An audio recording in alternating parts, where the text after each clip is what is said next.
মোস্তাফিজুর রহমান ভাই, ছোট্ট একটা বাবু, এত সুন্দর বাবু আমরা আগে দেখি নাই।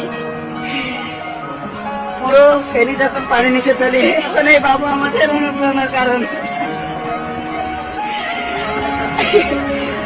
আমাদের শক্তির একটা কারণ। আমরা এত কষ্ট করে যখন বাবুরা কোলে নিচ্ছি, তখন আমাদের সব কষ্ট দূর হয়ে গেছে। আমরা খুব সুন্দর, এত শান্ত, পুরো ফেরির অবস্থা দেখেন।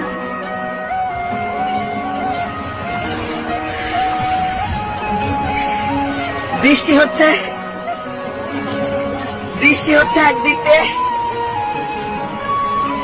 একদিক দিয়ে বন্যার পানি, পুরো ফেনী অঞ্চল প্লাবিত, নোয়াখালী কুমিল্লা অঞ্চল।